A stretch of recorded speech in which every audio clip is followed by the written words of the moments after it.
Bonjour, donc petite vidéo pour vous présenter la rubrique à propos d'un cours. Donc si je rentre dans le cours pris en Google Classroom, je retrouve ici donc les trois onglets, de quoi déposer des annonces ou des devoirs en passant par le flux, de quoi gérer ou inviter des élèves en passant par l'onglet élèves, et dans la rubrique à propos, donc de quoi déposer des supports de cours.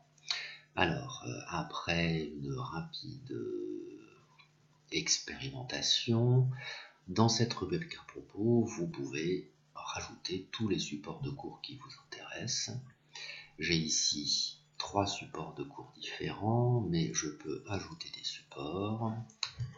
Je vais l'appeler essai, et puis en utilisant ce petit bouton, alors celui-là me permettra de rajouter des pièces jointes.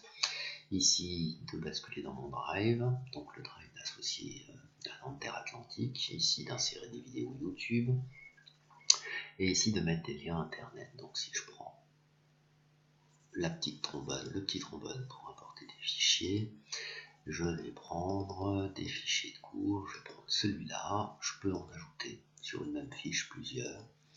Donc je vais aller ici, hop, en espérant que ces fichiers ne soient pas trop gros, c'est parfait, importer. Alors l'inconvénient, selon moi, de cette rubrique à propos, c'est que vos supports de cours, en fait, ils vont être empilés de manière chronologique. Voici ici le dernier support de cours que je viens de rajouter, et au fin fond, vous allez avoir donc le premier rajouté il y a par exemple 3 semaines. Ce qui rend, selon moi, une navigation délicate pour l'élève. Le deuxième inconvénient, selon moi, toujours pour cette rubrique à propos, c'est que vous allez être probablement en train de construire votre cours et que cette chronologie, par exemple, cette fiche de support essai, vous allez vous dire non, ça serait quand même mieux qu'elle soit en dessous, puisque la lecture de l'élève concernant les supports de cours sera probablement du haut vers le bas. Alors, je m'en vais supprimer ce poste, hop, et je vais revenir là-dessus.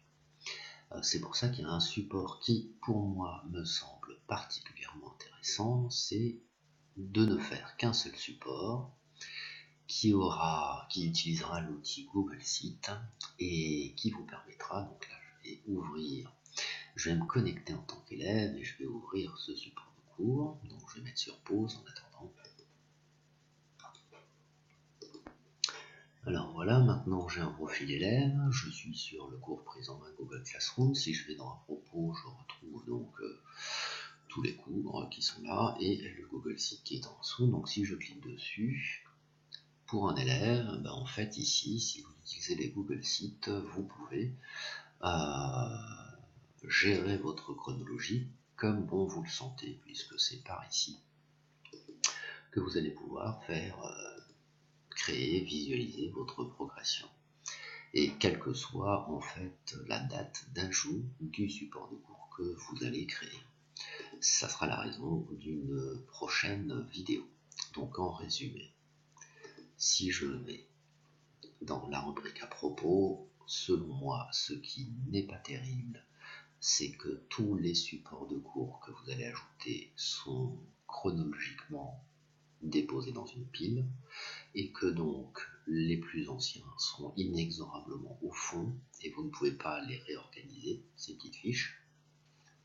D'où l'intérêt d'utiliser, selon moi toujours, un Google Sheet qui vous permettra donc de gérer la chronologie.